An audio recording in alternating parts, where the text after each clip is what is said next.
आप सभी के हृदय में विराजमान परमात्मा को मेरी राम राम। भगवान शिव ने कहा कि देखो मेरा शाप तो व्यर्थ जाएगा ही नहीं। मैंने शाप दे दिया है काकभुषुंडी को कि वह 1000 जन्मों तक सर्प की योनि में रहे, त्रियक योनि में रहे। त्रियक योनि में बहुत कुछ आ जाता है, पशु पक्षी सब कुछ आ जाते हैं। तो 1 वर्ष तक यह सर्प की योनि में रहेगा, 1000 वर्ष तक। अब 1000 वर्ष बार बार जन्म लेना पड़ेगा, बार बार मरना पड़ेगा। भगवान शिव कहते हैं चलो मैं एक और विशेष अनुग्रह करता हूँ। अर्थात इस समय भगवान शिव इतने कृपालु हो गए हैं। क्यों? क्योंकि काकभुषुंडी के गुरु के कारण। उनके गुरु इतने दयालु थे कि उन्होंने क्षमा याचना की कि आप इसे क्षमा कर दीजिए, क्योंकि आपकी माया की वशीभूत होकर अहंकार से भरकर इसने ऐसी भूल की है। ये करे तो क्या करे, ये बेचारा माया का मारा जीव आ गया लपेटे में माया के। आप तो परम कृपालु हैं, तो आप कुछ ऐसा कीजिए कि इसके शाप की अवधि कम हो जाए, निपट जाए, जल्दी निपटारा हो जाए, इसका निबेड़ दो इसको। तो भगवान शिव ने कहा अच्छा चल 1000 वर्ष तक तू सर्प की योनि में रहेगा, और छूट देता हूँ तेरे को। क्या छूट देता हूँ? जन्मत मरत दुसह दुख होई, यही स्वल्प नहीं व्याप ही सोई। कहते हैं देख काकभुषुंडी, ये तो पूर्व कल्प की बात है, उस कलयुग की। तो तब ये उस ब्राह्मण के पास उसका शिष्य बनकर गया था। तो उस समय कुछ और था, इस समय के काकभुषुंडी नहीं है जिनकी बात चल रही है। काकभुषुंडी के पूर्व जन्मों की बात हो रही है कि जब वे एक ऐसे युवक थे जो अहंकार से भरे हुए थे और जो गुरु के साथ छल करते थे, तब भगवान शिव ने शाप दिया था। तो भगवान शिव और छूट देते हुए क्या कह रहे हैं कि जो सारा संसार है ना, ये जब जन्म लेता है मरता है तो उस समय असह्य पीड़ा पाता है, बहुत तकलीफ होती है जन्म लेते समय और मरते समय। तो क्या है, इन दोनों समय में तुझे वो दुख नहीं होगा, कष्ट नहीं होगा, तकलीफ नहीं होगी, तुझे पता भी नहीं लगेगा कब तूने जन्म लिया और कब तू मरा। ये मैं तुझे छूट दे रहा हूँ। जन्मत मरत दुसह दुख होए, बड़ा असहनीय दुख होता है। यही स्वल्प नहीं व्याप ही तू है, और ये तुझे ज़रा सा भी, स्वल्प ज़रा सा भी तुझे दुख नहीं व्यापेगा, पता ही नहीं लगेगा। और ये कितना बड़ा वरदान दिया कि सर्प की योनि में होगा। जिस प्रकार से सर्प अपनी कैंचुली उतारता है, तो कैंचुली उतारते समय उसे कोई दुख तकलीफ ही नहीं होती। ऐसे उतारते जैसे कोई पुराना वस्त्र उतार रहा हो और नया वस्त्र धारण कर रहा हो। बिल्कुल इसी प्रकार कैंचुली उतारने की प्रक्रिया के अनुसार तो जन्म लेगा, मरण होगा, फिर जन्म लेगा, फिर मरण होगा, पता नहीं लगेगा। लेकिन तुझे कौनेऊ जन्म मिट ही नहीं ज्ञाना और ले। अब भगवान शिव जब देने पर आते हैं, शंकर भगवान के देने का कोई और छोड़ थोड़ी ना है, कोई नियम थोड़ी ना है। विनय पत्रिका में ब्रह्मा जी कहते हैं भवानी से कि ये भवानी सुन, इस संभाल इसे, इस ओघड़दानी को, इस बावरे को। ब्रह्मा जी कहते हैं ये जो भोलेनाथ है ना, ये बावला है, इसे समझ नहीं है किसी चीज़ की कि किसको क्या देना है, बिल्कुल समझ नहीं, जो मर्जी आए दे देता है। और मुसीबत हमारी होती है भाई, सरकार तो हमें चलानी है ना, ब्रह्मा जी कहते हैं, तो हमें समस्या पैदा हो जाती है। ये जो विधि का विधान है ये तो हमें चलाना है, इन्हें तो नहीं चलाना ना। ये तो मस्त आए, जो मर्जी जिस मर्जी को दे दिया, कोई सोच नहीं, कोई विचार नहीं, कोई पूछ नहीं, कोई ताछ नहीं कि भैया वर दे रहे हो। अरे जरा पूछ तो लो ब्रह्मा जी से, 2-4 से और सलाह मशवरा कर लो। तुम तो भोलेनाथ हो, तुम्हें तो समझ है नहीं, दूसरों से पूछ लो। तो ब्रह्मा जी कहते भवानी ये किसी से नहीं पूछता, अपने मन की करता है, जो मन में आता है वर दे देता है। और वर दे देता है तो भुगतना तो हमें पड़ता है। तो अब और छूट दे रहे हैं, इधर तो शाप दिया, अब छूट पे छूट दिए जा रहे हैं। क्या छूट दे रहे हैं? कौनेऊ जन्म, कि किसी भी जन्म में सर्प योनि में रहेगा तो, चाहे पशु पक्षी की योनि में रहे, किसी योनि में रहे, तो मिट ही नहीं ज्ञाना, तेरा ज्ञान कभी नहीं मिटेगा। तुझे हर बात याद रहेगी, जितना भी तुझे ज्ञान उपलब्ध है वो और सारी बातें सब तेरे को ध्यान में रहेंगी। एक और ये दे रहा हूँ, सुनो शूद्र मम वचन प्रवाना। कह रहे हैं वो शूद्र उसे लताड़ रहे हैं, धिक्कार रहे हैं कि शूद्र तू था तो नहीं इस योग्य, था है तो तू शूद्र ही। शूद्र माने नीच। नीच अर्थात क्या कि तेरे कर्म ऐसे थे, तूने पाप कर्म किए हैं, इसलिए भगवान उसे शूद्र कह रहे हैं, धिक्कार रहे हैं, थोड़ा फटकार रहे हैं, प्रेम से फटकार रहे हैं। कहते सुन शूद्र, ये मेरा प्रामाणिक वचन है, मिथ्या वचन नहीं है, ऐसा होगा ही होगा। रघुपति पुरी जन्म तब भय हो। कहते हैं देख, तुझे मैंने इतने सारे जो ये डिस्काउंट दिए, तुझ पर इतने सारे अनुग्रह किए, क्यों किए जानता है? उसके कई कारण हैं।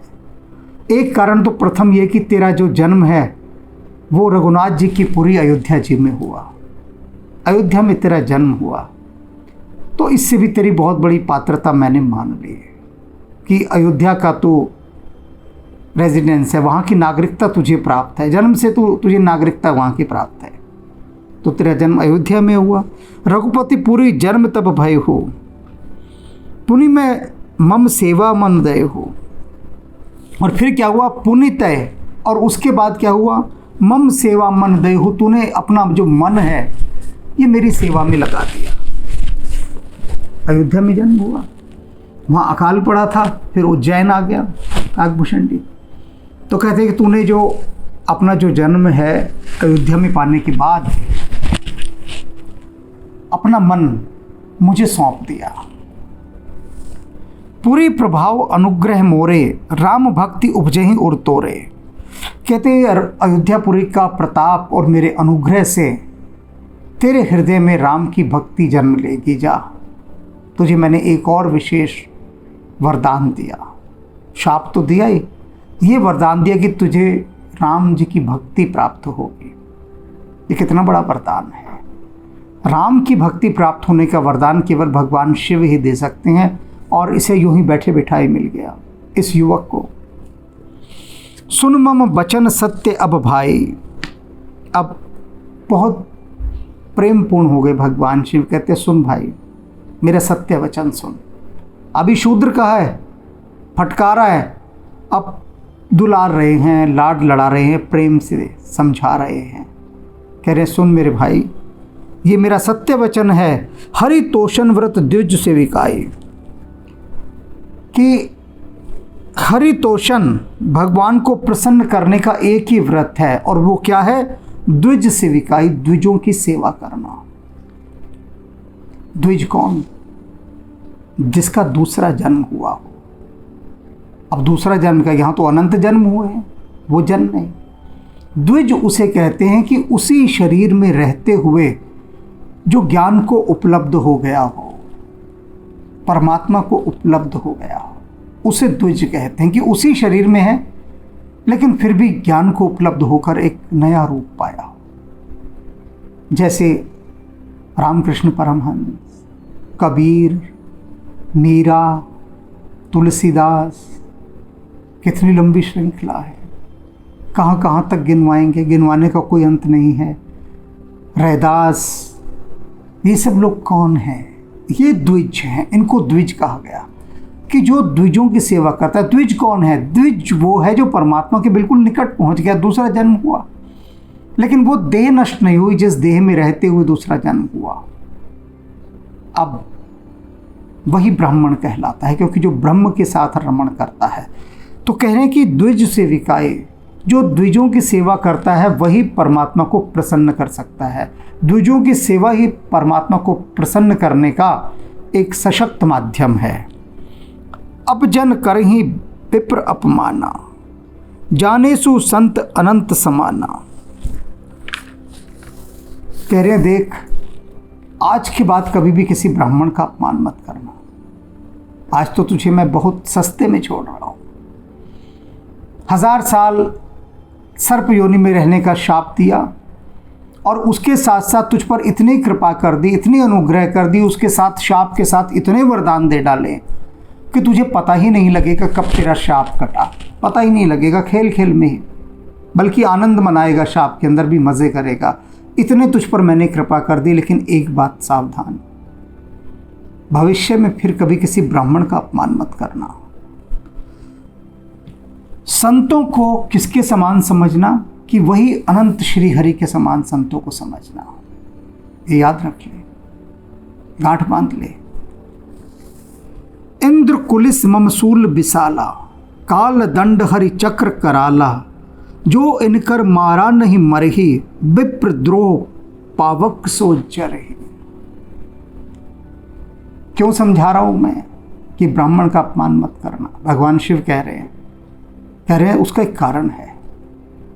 कहते हैं कि ऐसा व्यक्ति जिसे इंद्र का वज्र भी नहीं मार सकता, ध्यान से सुनना, भगवान शिव कह रहे हैं कि कोई ऐसा व्यक्ति जिसे इंद्र का वज्र भी नहीं मार सकता, ममसूल विशाला, और ये जो मेरा विशाल त्रिशूल है ये भी उसे मारने में असमर्थ हो जाए। कोई ऐसा वरदान पा जाए कि मेरा त्रिशूल भी ना मार पाए, कोई वज्र भी ना मार पाए।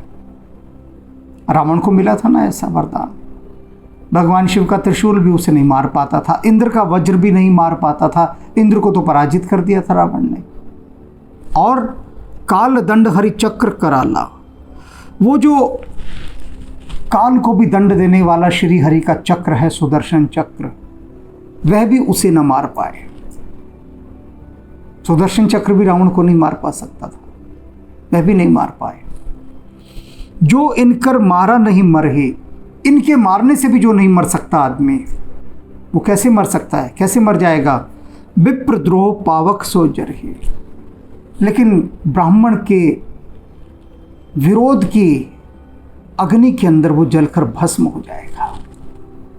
यदि ब्राह्मण को उसने सताया तो उसकी जो विरोध की अग्नि होगी, जो विद्रोह रूपी अग्नि होगी, जो द्रोह रूपी अग्नि होगी, वो उसे जला देगी। मेरे त्रिशूल से नहीं मरेगा, इंद्र के वज्र से नहीं मरेगा, श्री हरि के सुदर्शन चक्र से भी नहीं मरेगा, लेकिन ब्राह्मण की द्रोह रूपी अग्नि से वो भस्म हो जाएगा। वही तो रावण का हुआ। रावण ने ऋषि मुनियों को मारना शुरू कर दिया, उनका अपमान किया, दंडित किया। तो हुआ क्या? ऋषियों की जो क्रोध की अग्नि है उसने भस्म कर दिया रावण को, पूरा भस्म कर दिया। जो किसी से नहीं मर सकता था वो ब्राह्मणों की क्रोध की अग्नि से मर गया, भस्म हो गया। तो भगवान शिव उसे कह रहे हैं सावधान हो जा। अस विवेक राख्यू मन माही, ऐसा विवेक अब अपने मन में रखना जो मैंने सारा समझाया है। अपने विवेक में इस बात को बिठा ले, जमा ले। हमेशा अपने मन में रखना कि ब्राह्मण का अपमान मत करना। तुम कह जग दुर्लभ कछु नाही, और यदि तूने ऐसा किया तो फिर इस जग में, इस संसार में तेरे लिए कुछ भी दुर्लभ नहीं रह जाएगा। द्विजों की सेवा करेगा, उनकी सेवा से श्री हरि प्रसन्न होंगे। भगवान को प्रसन्न करने का एक ही मार्ग है, संतों की सेवा, द्विजों की सेवा। उनकी सेवा से वे प्रसन्न होंगे और तेरे लिए कुछ भी अप्राप्य नहीं रह जाएगा, सब कुछ मिलेगा, कुछ भी तेरे लिए दुर्लभ नहीं रहेगा। और हूँ एक आशीषा मोरी, कह रहे हैं चल तुझे एक और मैं अपनी आशीष देता हूँ, एक वरदान देता हूँ। कितने सारे वरदान दे दिए देखो। मांग नहीं रहा है, इसने तो एक भी वरदान नहीं मांगा। इस युवक ने, पूर्व जन्म के काकभूषणी ने एक भी वर नहीं मांगा। वर कैसे? तो शाप मिल गया बैठे बैठाए। और ऊपर से भगवान शिव देखते हैं कैसे बरस रहे हैं, शंकर की कृपा कैसी है। वो वर पे वर दिए ही जा रहे हैं, दिए ही जा रहे हैं, दिए ही जा रहे हैं। जैसे कोई जैकपॉट कि उसका दरवाज़ा खुल गया, वो बंद ही नहीं हो रहा, तो सोने के सिक्के बाहर आते ही जा रहे हैं, आते ही जा रहे हैं, आते ही जा रहे हैं, बंद ही नहीं हो रहा पीछे से। तो ऐसे ही एक के बाद एक वरदान भगवान शंकर दिए ही जा रहे हैं, दिए ही जा रहे हैं, रुकने का ही नाम नहीं ले रहे। कहते हैं ले एक और मैं तेरे को आशीष देता हूँ।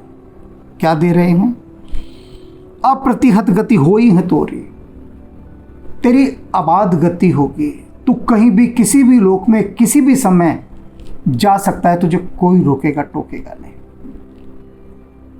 बताओ जी, ऐसा वीज़ा दे दिया, ऐसा ग्रीन कार्ड दे दिया भगवान शिव ने। तो कहते तू कहीं भी जा, तेरी हर जगह गति है, किसी भी समय जा सकता है, कोई तेरे को किसी से अनुमति लेने की भी आवश्यकता नहीं। सर्प की योनि में रहेगा, जन्म मरण होगा तेरा, लेकिन उस जन्म मरण का तुझे दुख नहीं व्यापेगा तनिक भी।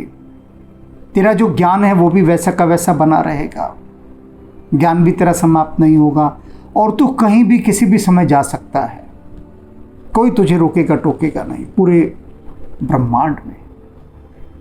अब जिसे ऐसा वर मिल जाए तो उसकी तो भैया रे लॉटरी खुल गई। और शंकर भगवान तो लॉटरी खुलवाने में सबसे आगे हैं, सबसे आगे। मतलब वो अगर शाप भी देते हैं तो उसके बाद लॉटरियां भी खोल देते हैं, ये दिखाई दे रहा है यहाँ साफ। सुन शिव बचन हर्ष गुर एवं मस्तु इतिभाष। भगवान शिव के ऐसे वचन सुनने के बाद तत्काल ही काकभूषणी के गुरु बोले, हाँ ऐसा ही हो, ऐसा ही हो। प्रसन्न होकर बोले कि भगवान शिव जैसे आपने कहा है बिल्कुल ऐसा हो, कि किसी भी तरह से कहीं वो बात मुड़ ना जाए। बीच में आकर खुद भी एवं मस्तु बोल दिया कि हाँ ऐसा ही हो, आपकी वाणी सत्य हो। मोहि प्रबोध गए हूँ गृही शंभु चरण उर राख।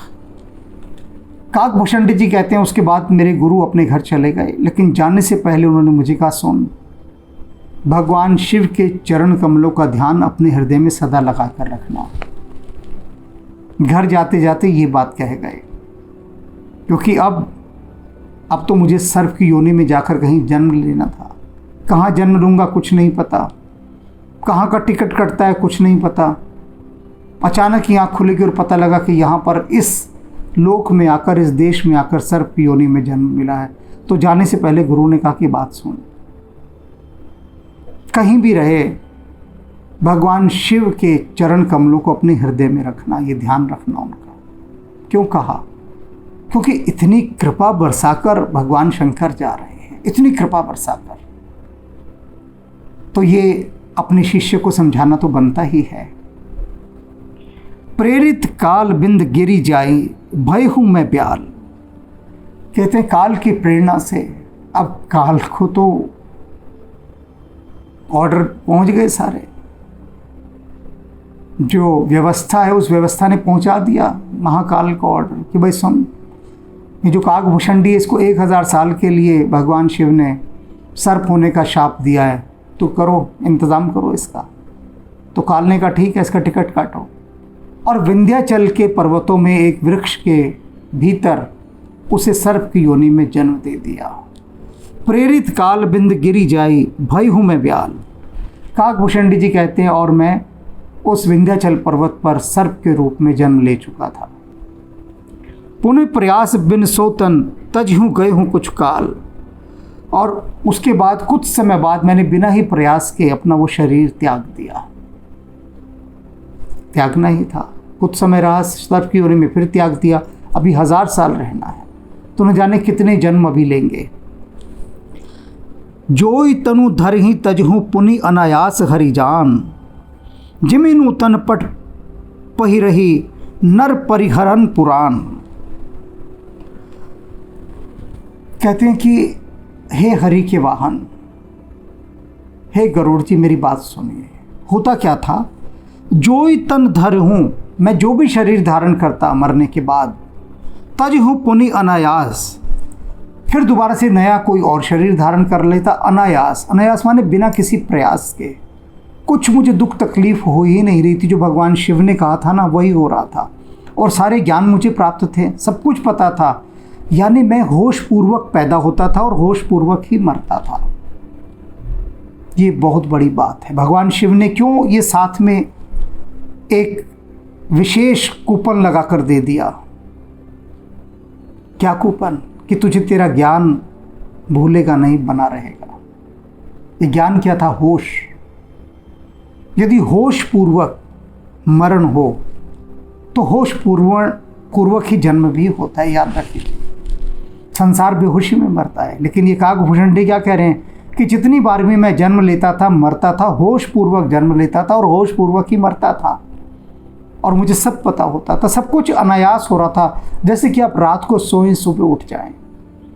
तो जब रात को सोते हैं कोई दुख तकलीफ होती है क्या? सोते हुए आंख बंद करते लेटते हैं, सो जाते हैं, सुबह उठते हैं, मुंह धोते हैं, नहा धोते हैं, कुल्ला करते हैं, कोई भगवान का धन्यवाद नहीं होता कि उसने सुबह उठा दिया।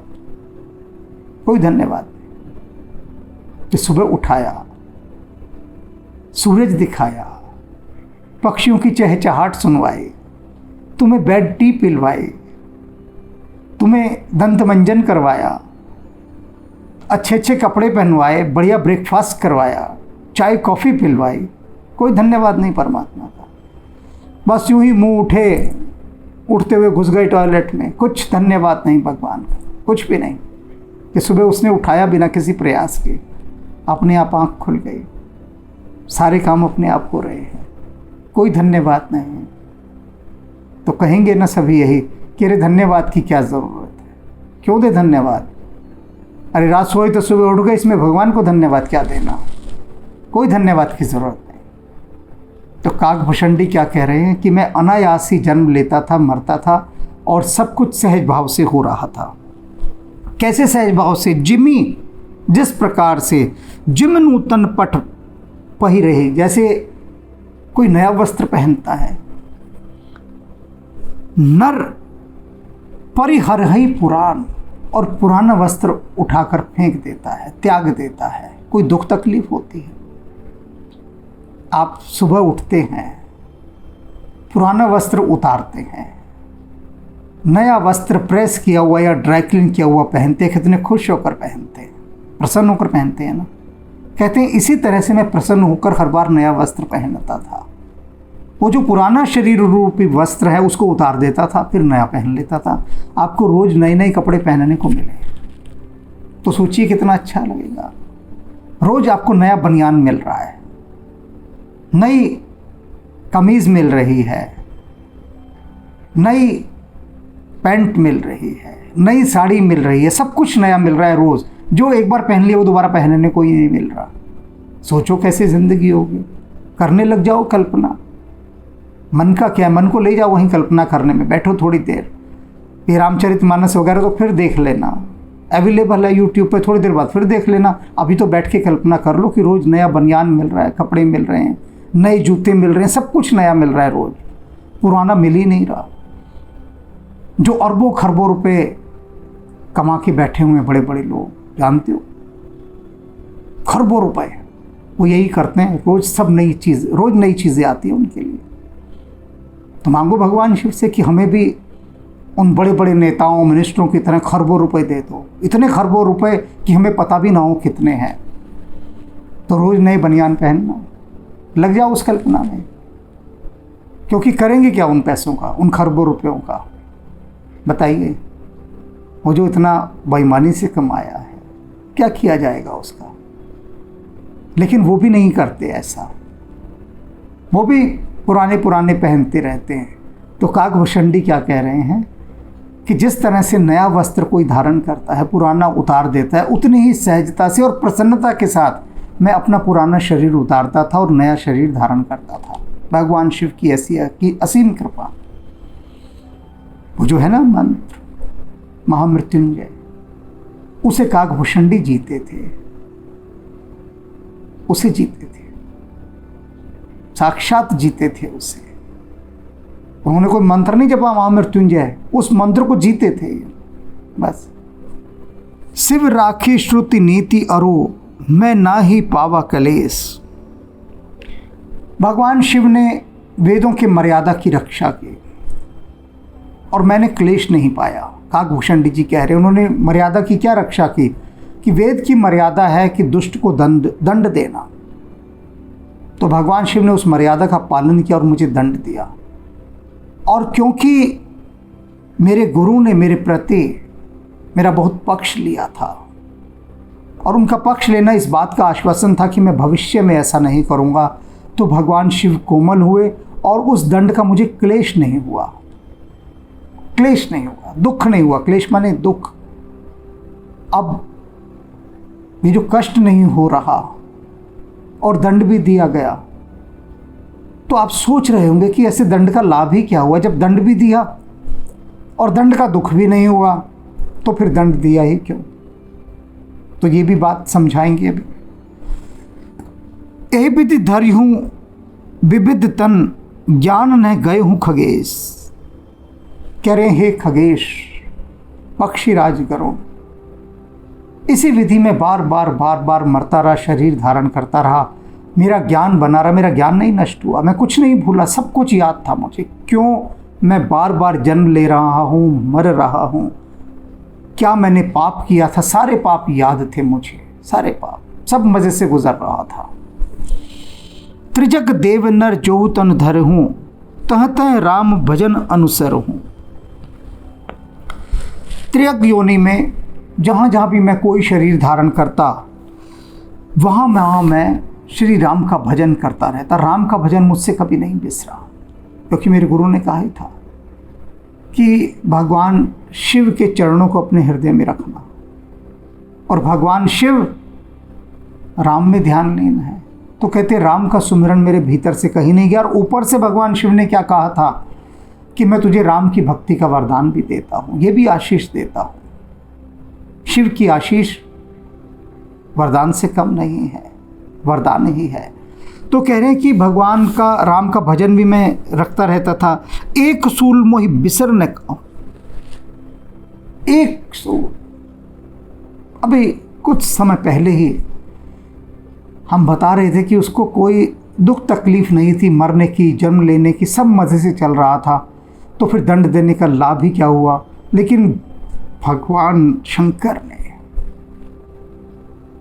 ये जो एक चीज़ छोड़ दी थी ना कि तेरा ज्ञान कभी नष्ट नहीं होगा, किसी कारण से छोड़ी थी।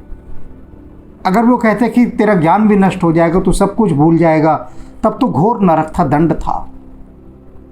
लेकिन वे जानते थे कि काकभूषणी में परिवर्तन की संभावना है, इसलिए उन्होंने सारा ज्ञान एज इट इज छोड़ दिया, यथावत, कि तेरा पूरा ज्ञान बना रहेगा। अब जब ज्ञान बना रहेगा, बार बार त्रियक योनि में जन्म ले रहा है, मर रहा है, तो काकभूषणी कहते हैं कि पक्षीराज, एक सूल, एक कांटा मेरे अंदर गड़ा हुआ था, और वो मुझे बेहद तकलीफ दे रहा था, बहुत पीड़ा दे रहा था वो कांटा। मोहि बिसर न काहू, मेरे से वो बिसर ही नहीं रहा था किसी भी प्रकार से, ऐसा रिड़क रहा था भीतर, ऐसी तकलीफ दे रहा था, एक कांटा गड़ा हुआ था मेरे भीतर। भगवान शिव ने तो लगभग मुझे क्षमा ही कर दिया, लेकिन क्योंकि मुझे सब पता था मैंने क्या किया है, मुझे अपने पाप का ध्यान था, इसलिए वो पाप मेरा कांटा बन के गड़ा हुआ था। और क्या कांटा गड़ा हुआ था? गुरुकर कोमल सील स्वभाव, कि मैंने उन कोमल स्वभाव वाले अपने पवित्र पुण्यात्मा गुरु का अपमान किया। ये कांटा नहीं निकल रहा था कि मेरे वह गुरु जिन्होंने मुझे सदा इतना प्रेम दिया, दुलार दिया, पुत्र के समान रखा, सब कुछ दिया मुझे, सब कुछ, लेकिन मैंने क्या दिया उनको? मैंने उनका अपमान किया, उन कोमल गुरु का अपमान किया जिन्होंने मुझे अपने पुत्रवत रखा। गुरु कर कोमल शील स्वभाव, ऐसे शील स्वभाव वाले गुरु का मैंने अहंकार में भरकर अपमान किया। कितना तुच्छ काम मैंने किया, कितना नीच काम मैंने किया। ये जो कांटा है, काकभूषणी जी कहते मेरे अंदर ऐसा गड़ा हुआ था, बस ये निकल ही नहीं रहा था। सब चीज़ों की मौज थी, सब चीज़ का आराम था, भगवान शिव का शाप भी वरदान बना हुआ था, लेकिन ये जो उन्होंने एक मेरे साथ जो वरदान दे दिया मुझे कि तुझे अपने पूर्व जन्म भी याद रहेंगे, सारा ज्ञान याद रहेगा, उसने मेरे लिए सबसे बड़ी समस्या खड़ी कर दी। अगर आप सभी को पता लग जाए कि पूर्व जन्मों में आपने क्या क्या किया, वो तो भगवान की कृपा है। प्रकृति की व्यवस्था ऐसी कि वो पिछला जन्म याद ही नहीं रहने देती। जन्म तो क्या, पिछले 10 दिन पहले का सपना भी तुम्हें याद नहीं रहता। अगर प्रकृति ये द्वार खोल दे कि मनुष्य को उसके पूर्व जन्म भी याद रहें, तो इस धरती पर सारे मनुष्य पागल दिखाई देंगे। सब पागल अपना सिर नोच रहे होंगे, दीवारों पर सिर मार रहे होंगे। क्यों? क्योंकि अनंत अनंत जन्मों के इतने पाप दिखाई देंगे, इतने पाप दिखाई देंगे कि व्यक्ति आत्मग्लानि में ही मर जाएगा कि मैंने इतने पाप किए हैं। अभी तो भगवान थोड़े थोड़े पाप निकालते हैं। जैसे इंस्टॉलमेंट होती ना, आपने कोई बहुत बड़ा कर्ज ले लिया तो कहते हैं लंबे टाइम तक इसका कर्ज निकालो, इसको पता नहीं लगना चाहिए, लेंगे तो इसी से हम सारा, और धीरे धीरे दुख दे के लेंगे, इससे हम एक साथ नहीं मारेंगे। तो भगवान भी यही करते हैं, विधि का विधान यही करता है, उसका निज़ाम यही करता है। क्या करता है कि जो अनंत जन्मों के जो पाप हैं उनको धीरे धीरे निपटारा करवाता है, धीरे धीरे, कि अच्छा इस जन्म में इतने पाप काट दो, इस जन्म में इतने पाप काट दो। लेकिन हम इंसान, हम कहते हैं भगवान से कि अच्छा, विधाता से कहते हैं अच्छा तू हमारे पाप काटेगा, काट के दिखा। तू 10 पाप काटेगा, हमारे 1000 पाप इस जन्म में और कर देंगे। तो काट तो कितने काटता है? अरे हम तेरे भी उस्ताद हैं, तेरे भी बाप हैं। विधाता से हम कहते हैं इंसान कि तू है क्या चीज़? अरे हम तेरे बाप हैं, तू हमारे ऊपर दया करके हमारे 10 पाप तो काट, हम 1 लाख पाप करके और तेरे को मुसीबत में डाल देंगे। लगा रहे तू भी, तेरे को भी धंधे पे बिठाए रखेंगे बेटा, तुझे खाली नहीं छोड़ेंगे। हम तो डूबेंगे सनम, तुझे भी लेकर डूबेंगे, तुझे भी ऑन ड्यूटी रखेंगे। अगर सारे लोग मुक्त हो गए तो ब्रह्मा जी की क्या ज़रूरत है? वो डिपार्टमेंट ही बंद कर देगा विधाता, श्री हरि बंद कर देंगे विभाग कि बंद करो ये विभाग सारा। अब तो सब मुक्त हो गए। तो मनुष्य कहते हैं हम ब्रह्मा जी को कोई मुक्त थोड़ी ना होने देंगे, हम इतने पाप करेंगे, इतने पाप करेंगे कि उनको धंधे पे बिठाए रखेंगे। अब वही हो रहा है। तो इसीलिए भगवान हमें पूर्व जन्म याद नहीं रखवाते हैं, क्योंकि वहाँ देखेंगे तो 99 पाप हैं, 1 पुण्य होगा बस, और वो 99 पाप पागल कर देंगे। इसलिए प्रयास ये करो, हृदय में राम का नाम धरे रखो। राम का नाम रहेगा, अहंकार नहीं रहेगा। अहंकार नहीं रहेगा तो अहंकार की जो इतनी सारी फौज है, जो बहुत सारे उल्टे सीधे काम करवा देती है, पाप करवा देती है। और पाप क्या है? एक ही पाप है संसार में। राम जी खुद कहते हैं सबसे बड़ा पाप क्या है? कि किसी दूसरे को सताना। बस इसी में सब कुछ आ जाता है। वे लक्ष्मण जी से कहते हैं, लक्ष्मण जी पूछते हैं पाप और पुण्य क्या है? तो राम जी कहते हैं शास्त्रों की बातें छोड़ो, मैं एक ही शब्द में समझाता हूँ कि पर पीड़न पाप है, दूसरे को पीड़ा देना सताना, और परोपकार करना पुण्य है। बस इतनी सी बात जान लीजिए। इतनी बात जान ली तो बाकी किसी शास्त्र को जानने की आवश्यकता ही नहीं है। राम राम।